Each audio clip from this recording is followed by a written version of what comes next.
Cristo nosso Senhor, para apacentar e aumentar continuamente o povo de Deus, instituiu na Igreja diversos ministérios para o bem de todo o corpo. Com efeito, os ministros que têm poder sagrado devem servir a seus irmãos para que todos os que pertencem ao povo de Deus, e por isso possuem a verdadeira dignidade cristã, alcancem a salvação, conspirando livre e ordenadamente para o mesmo fim. Este Sagrado Concílio, seguindo os passos do Concílio Vaticano I, com ele ensina e declara que Jesus Cristo, pastor eterno, edificou a Igreja tendo enviado os apóstolos como ele fora enviado pelo Pai, e quis que os sucessores deles, os bispos, fossem pastores na sua Igreja até o fim dos tempos.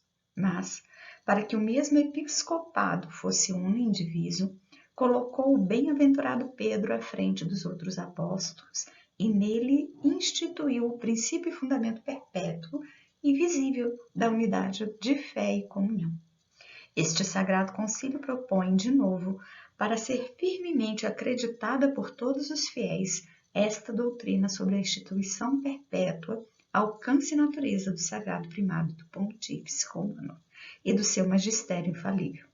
E, prosseguindo a matéria começada, pretende declarar e manifestar a todos a doutrina sobre os bispos sucessores dos apóstolos, que, como sucessor de Pedro, vigário de Cristo e cabeça visível de toda a Igreja, governam a casa de Deus vivo.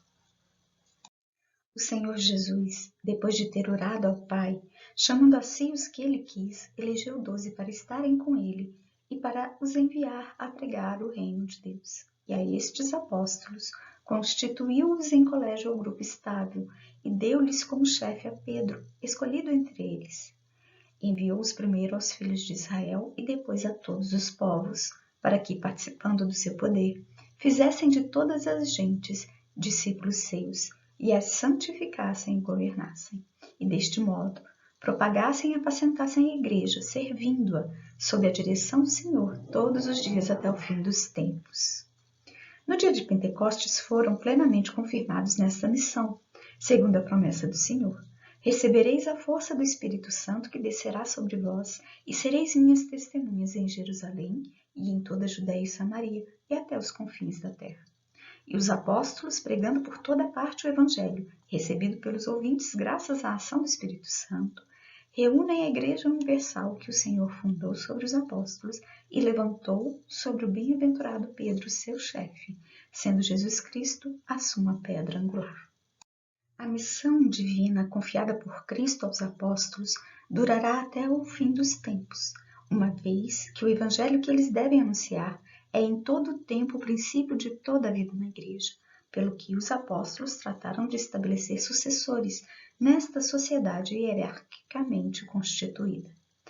Assim, não só tiveram vários auxiliares no ministério, mas, para que a missão que lhes fora entregue se continuasse após a sua morte, confiaram a seus imediatos colaboradores, como em testamento, o encargo de completarem e confirmarem a obra começada por eles, recomendando-lhes que velassem por todo o rebanho, sobre o qual o Espírito Santo os estabelecera para apacentarem a Igreja de Deus. Estabeleceram assim homens com esta finalidade e ordenaram também que após a sua morte fosse o seu ministério assumido por outros homens experimentados. Entre os vários ministérios que a Igreja se exercem desde os primeiros tempos, consta da tradição que o principal é o daqueles que, constituídos no episcopado em sucessão ininterrupta, são transmissores do munus apostólico. E assim, como testemunha Santo Irineu, a tradição apostólica é manifestada em todo o mundo e guardada por aqueles que, pelos apóstolos, foram constituídos bispos e seus sucessores.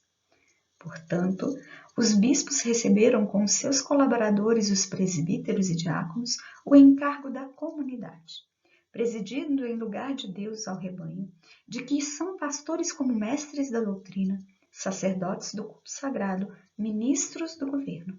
E assim como permanece o munus confiado pelo Senhor singularmente a Pedro, primeiro entre os apóstolos, e que se devia transmitir aos seus sucessores, do mesmo modo permanece o munus dos apóstolos de apacentar a Igreja, o qual deve ser exercido perpetuamente pela sagrada ordem dos bispos.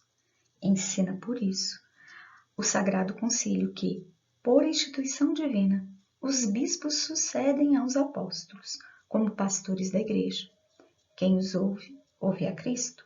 Quem os despreza, despreza a Cristo e aquele que enviou Cristo. Na pessoa dos bispos, assistidos pelos presbíteros, está presente no meio dos fiéis o Senhor Jesus Cristo, Pontífice Máximo. Sentado à direita de Deus Pai, não deixa de estar presente ao corpo dos seus pontífices, mas antes de mais, por meio do seu exímio ministério, prega a todas as gentes a palavra de Deus, administra continuamente aos crentes os sacramentos da fé, incorpora por celeste regeneração e graças à sua ação paternal, novos membros ao seu corpo e, finalmente, com sabedoria e prudência, dirige e orienta o povo do Novo Testamento na peregrinação para a eterna felicidade. Esses pastores, escolhidos para apacentar o rebanho do Senhor, são ministros de Cristo e dispensadores dos mistérios de Deus. E a eles foi confiado o testemunho do Evangelho, da graça de Deus e a administração do Espírito da Justiça em glória. Para desempenhar tão elevadas funções, os apóstolos foram enriquecidos por Cristo com uma efusão especial do Espírito Santo que sobre eles desceu, e eles mesmos transmitiram este dom do Espírito aos seus colaboradores pela imposição das mãos, o qual foi transmitido até nossos dias através da consagração episcopal. Ensina, porém, o Sagrado Concílio que, pela consagração episcopal, se confere a plenitude do sacramento da ordem, aquela que é chamada sumo sacerdócio e suma do sagrado ministério, na tradição litúrgica e nos santos padres.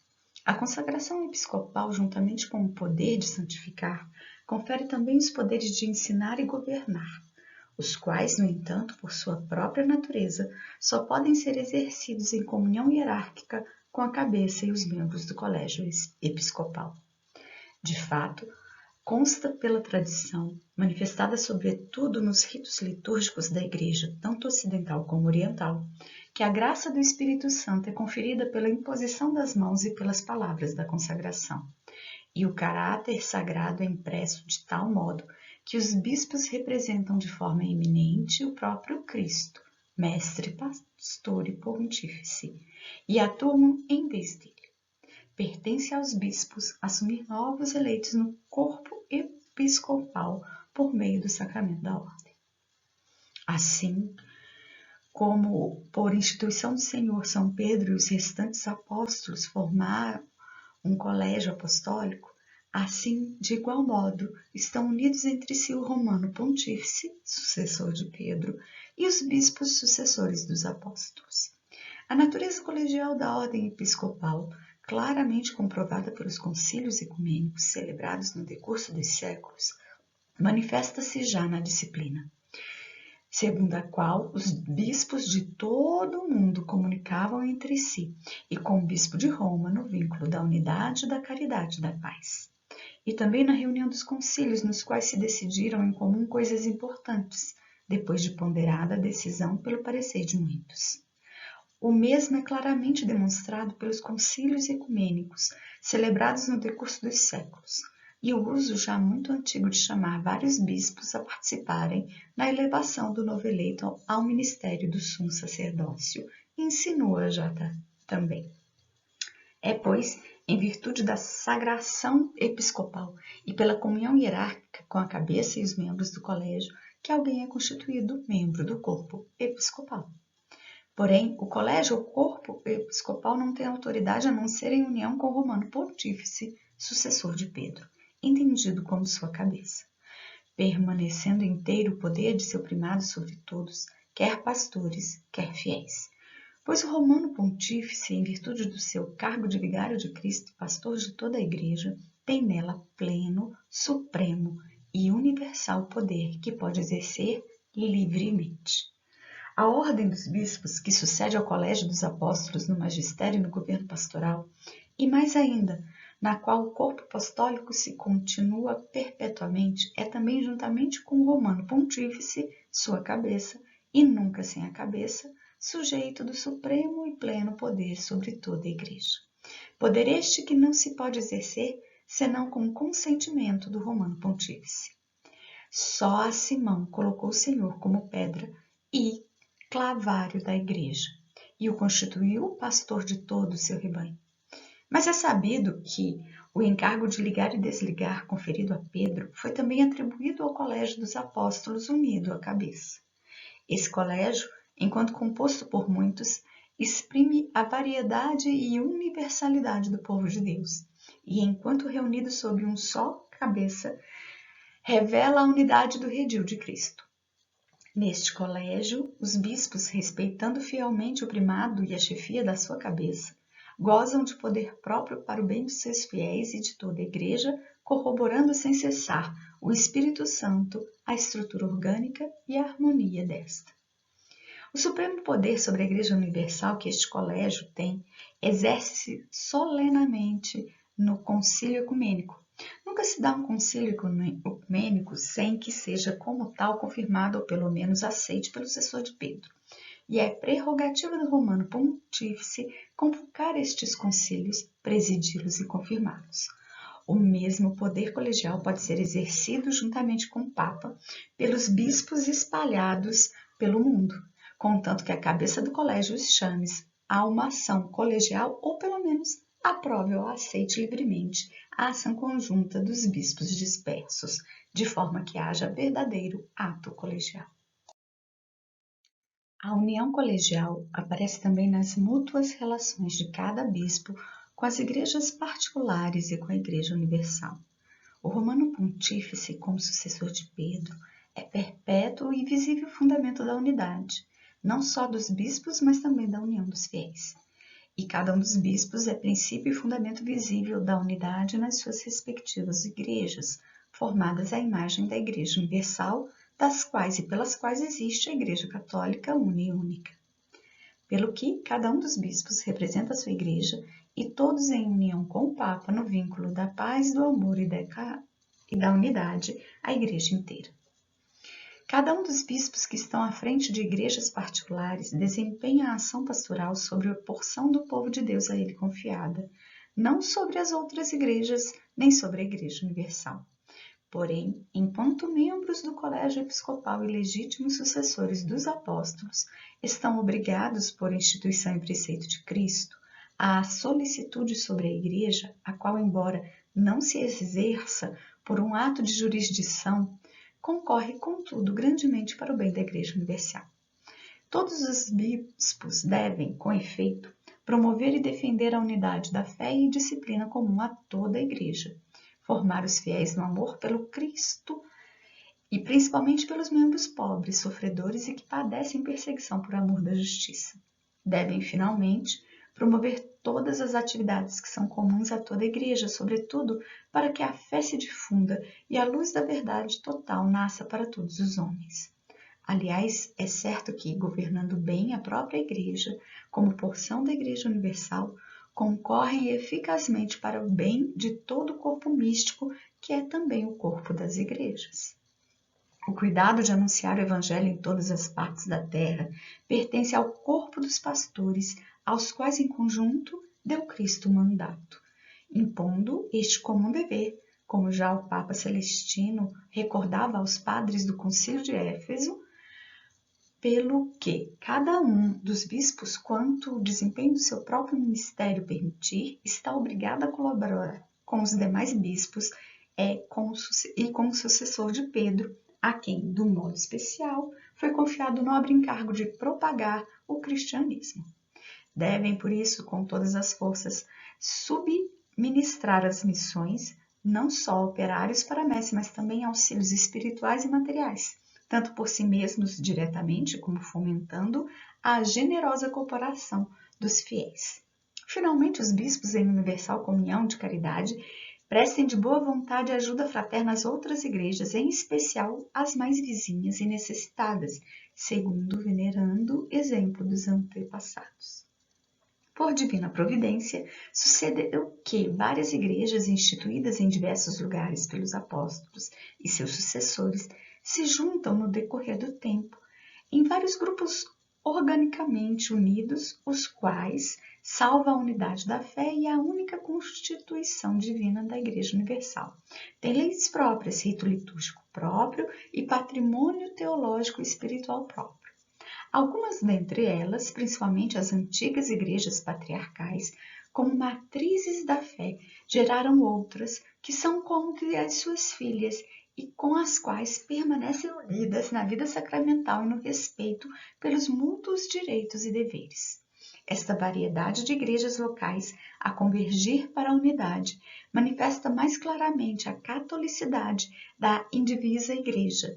De modo semelhante, as conferências episcopais podem hoje aportar uma contribuição múltipla e fecunda para que o sentimento colegial leve a aplicações concretas. Os bispos, como sucessores dos apóstolos, recebem do Senhor, a quem foi dado todo o poder no céu e na terra, a missão de ensinar todos os povos e de pregar o evangelho a toda criatura, para que os homens se salvem pela fé, pelo batismo e pelo cumprimento dos mandamentos. Para realizar esta missão, Cristo Nosso Senhor prometeu o Espírito Santo aos apóstolos e enviou-o do céu no dia de Pentecostes, para, com seu poder, serem testemunhas perante as nações, os povos e os reis até os confins da terra. Este encargo que o Senhor confiou aos pastores do seu povo é um verdadeiro serviço, significativamente chamado diaconia ou ministério da Sagrada Escritura. A missão canônica dos bispos pode realizar-se segundo legítimos costumes, não revogados pela suprema e universal autoridade da Igreja, ou por leis concedidas ou reconhecidas por esta mesma autoridade, ou diretamente pelo próprio sucessor de Pedro. Se este recusar ou negar a comunhão apostólica, não poderão os bispos entrar no exercício do seu cargo. Entre os principais encargos dos bispos, ocupa lugar preeminente a pregação do Evangelho. Os bispos são os arautos da fé que, para Deus, conduzem novos discípulos. Dotados da autoridade de Cristo, são doutores autênticos que pregam ao povo a eles confiado a fé que se deve crer e aplicar na vida prática, ilustrando-a sob a luz do Espírito Santo e tirando do tesouro da revelação coisas novas e antigas, fazem-no frutificar e solicitadamente afastam os erros que ameaçam seu rebanho. Ensinando em comum com o Romano Pontífice, devem por todos ser venerados como testemunhas da verdade divina e católica. E os fiéis devem conformar-se ao parecer que seu bispo emite em nome de Cristo sobre matéria de fé ou costumes, aderindo a ele com religioso acatamento. Esta religiosa submissão da vontade e do entendimento é, por especial razão, devido ao magistério autêntico do Romano Pontífice, mesmo quando não fala ex cátedra, de maneira que o seu supremo magistério seja reverentemente reconhecido, se preste sincera adesão aos ensinamentos que dele emanam, segundo seu sentir e vontade. Estes manifestam-se, sobretudo, quer pela índole dos documentos, quer pelas frequentes repetições da mesma doutrina, quer pelo modo de falar. Embora os bispos, individualmente, não gozem da prerrogativa da infalibilidade, anunciam, porém, infalivelmente a doutrina de Cristo, sempre que, embora dispersos pelo mundo, mas unidos entre si com o sucessor de Pedro, ensinam autenticamente matéria de fé ou costumes, concordando em que uma doutrina deve ser tida por definida. O que se verifica ainda mais manifestadamente quando, reunidos em concílio, são doutores e juízes da fé e dos costumes para toda a Igreja, devendo-se aderir com fé às suas definições. Mas esta infalibilidade com que o Divino Redentor quis dotar a sua Igreja na definição de doutrinas de fé e costumes, estende-se tanto quanto se estende o depósito da Divina Revelação, o qual se deve religiosamente guardar e fielmente expor. Desta mesma infalibilidade goza o Romano Pontífice em razão do seu ofício de cabeça do Colégio Episcopal, sempre que, como supremo pastor dos fiéis cristãos, que deve confirmar a fé dos seus irmãos, define alguma doutrina em matéria de fé ou costumes. As suas definições, com razão, se dizem irreformáveis por si mesmas e não pelo consenso da Igreja, pois foram pronunciadas sob a assistência do Espírito Santo que lhe foi prometida na pessoa de São Pedro. Não precisam, por isso, de qualquer alheia aprovação, nem são suscetíveis de apelação ao outro juízo. Pois, nesse caso, o Romano Pontífice não fala como pessoa privada, mas expõe ou defende a doutrina da fé católica como mestre supremo da Igreja Universal, no qual reside de modo singular o carisma da infalibilidade da mesma Igreja. A infalibilidade prometida à Igreja reside também no colégio episcopal, quando este exerce o supremo magistério em união com o sucessor de Pedro. A estas definições nunca pode faltar o assentimento da Igreja, graças à ação do Espírito Santo, que conserva e faz progredir na unidade da fé todo o rebanho de Cristo. Porém, quando o Romano Pontífice ou o corpo episcopal com ele define alguma verdade, propõe-na segundo a revelação a qual todos se devem conformar. Esta transmite-se integralmente por escrito ou por tradição, através da legítima sucessão dos bispos e, antes de mais, graças à solicitude do mesmo Romano Pontífice e sob a iluminação do Espírito de verdade. É santamente conservada e fielmente exposta na Igreja. Para investigar como convém e enunciar aptamente, o Romano Pontífice e os bispos, segundo o próprio ofício e a gravidade do assunto, trabalham diligentemente, recorrendo aos meios adequados. Não recebem, porém, nenhuma nova revelação pública que pertença ao divino depósito da fé. Revestido da plenitude do sacramento da ordem, o bispo é o administrador da graça do supremo sacerdócio, principalmente na Eucaristia, que ele mesmo oferece ou providencia para que seja oferecida e pela qual vive e cresce a Igreja. Esta Igreja de Cristo está verdadeiramente presente em todas as legítimas comunidades locais de fiéis, as quais, aderindo aos seus pastores, são elas mesmas chamadas igrejas no Novo Testamento, pois elas são, no local em que se encontram, o novo povo chamado por Deus, no Espírito Santo e com plena segurança. Nelas se congregam os fiéis pela pregação do Evangelho de Cristo e se celebra o mistério da ceia do Senhor, para que o corpo da inteira fraternidade seja unido por meio da carne e sangue do Senhor.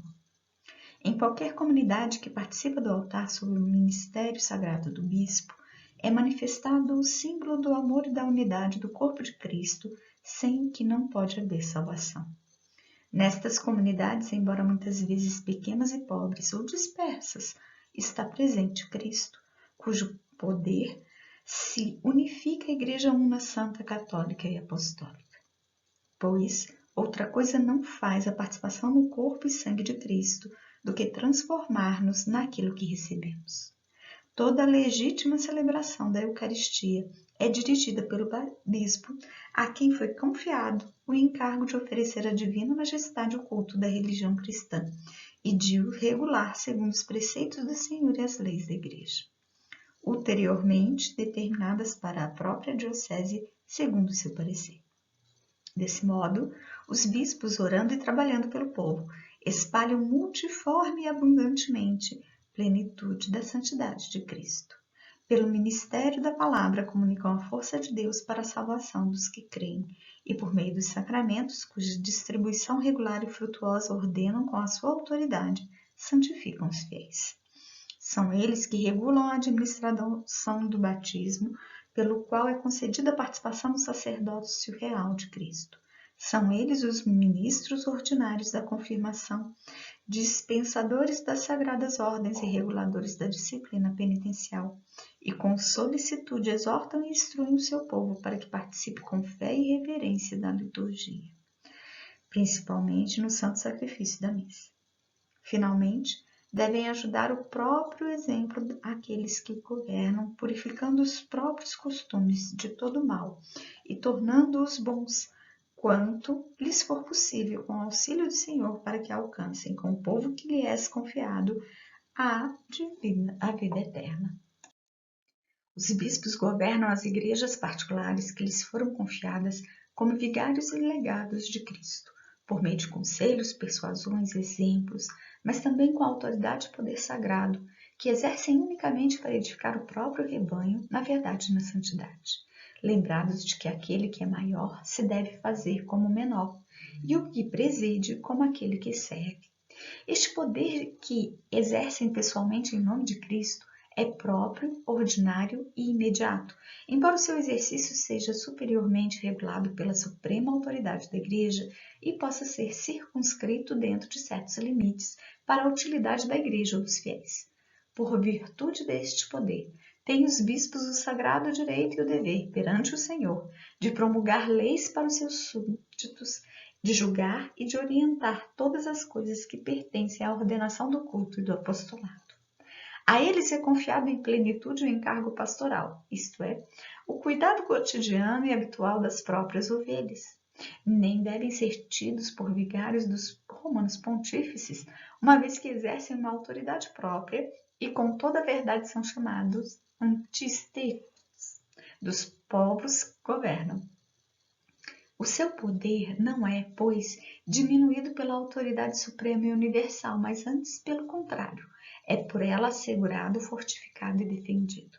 Dado que o Espírito Santo conserva indefetivelmente a forma de governo estabelecida por Cristo nosso Senhor na Igreja.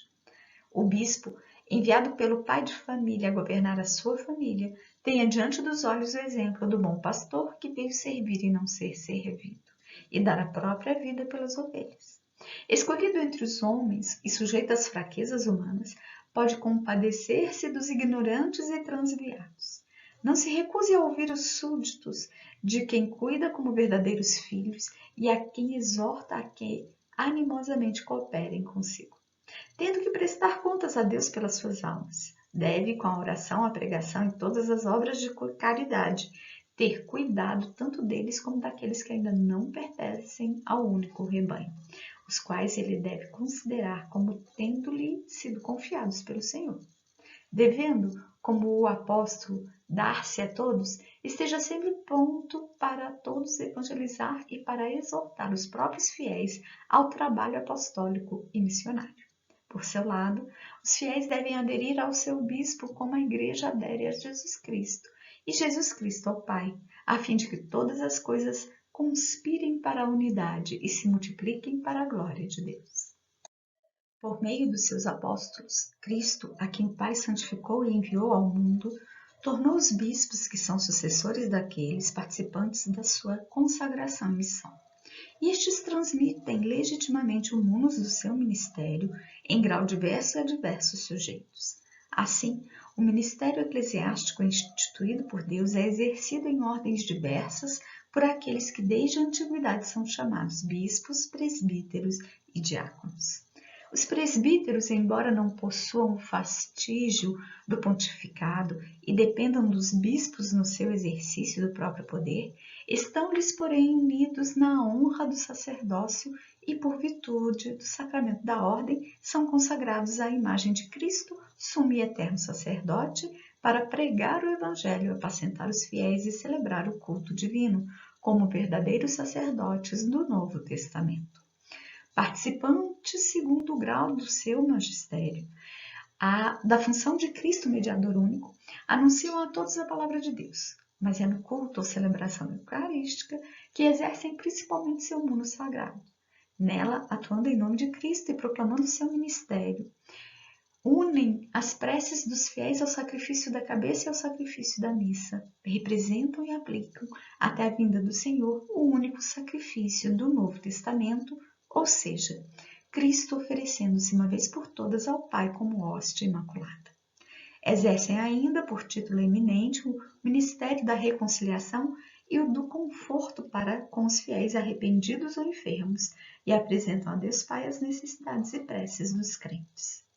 Desempenhando, segundo a medida da autoridade que possuem, o munus de Cristo, pastor e cabeça, reúnem a família de Deus em fraternidade animada por um mesmo Espírito.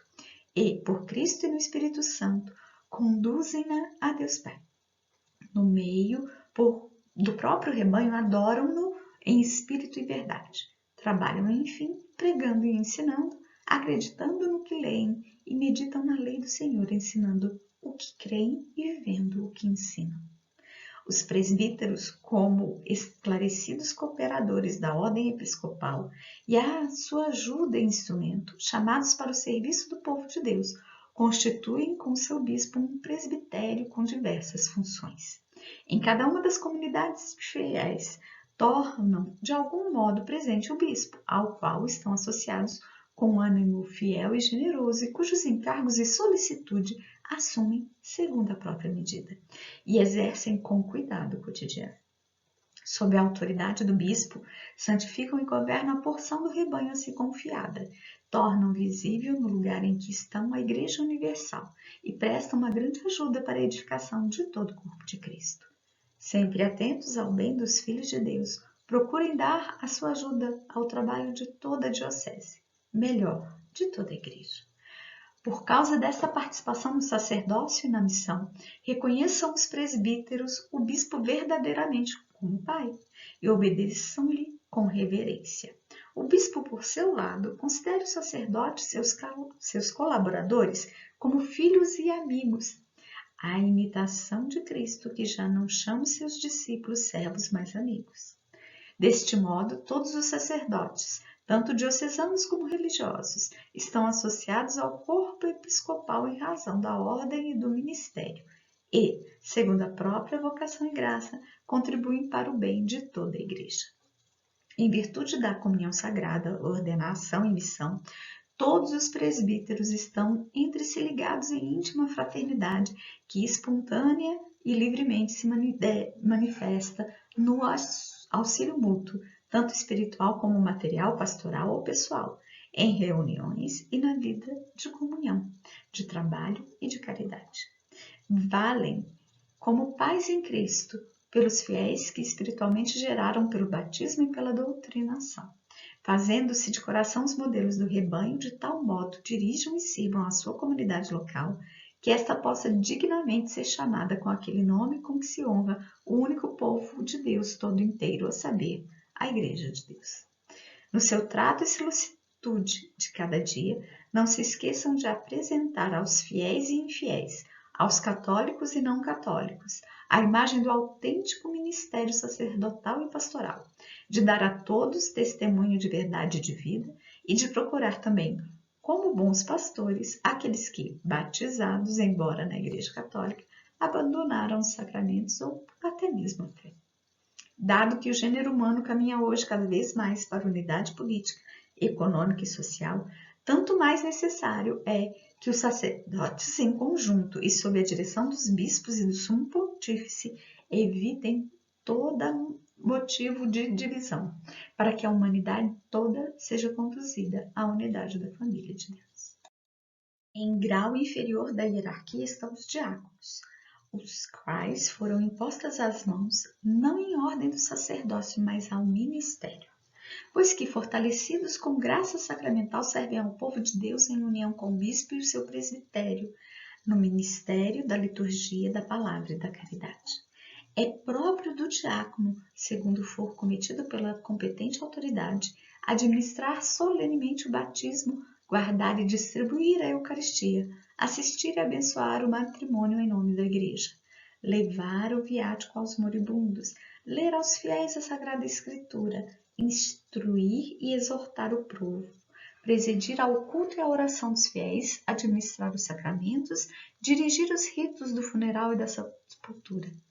Consagrados aos ofícios da caridade e da administração, lembrem-se os diáconos da recomendação de São Policarpo.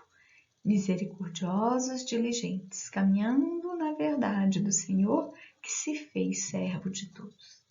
Como, porém, estes ofícios muito necessários para a vida da Igreja na disciplina atual da Igreja Latina, dificilmente podem ser exercidos em muitas regiões, o diaconato poderá ser, para o futuro, restaurado como grau próprio e permanente na hierarquia. As diversas conferências episcopais territoriais competentes cabe decidir, com a aprovação do Sumo Pontífice, se e onde é oportuno instituir tais diáconos para a cura das almas. Com o consentimento do Romano Pontífice, poderá este diaconato ser conferido a homens de idade madura mesmo casados e a jovens e idôneos. Em relação a estes últimos, porém, permanece em vigor a lei do celibato.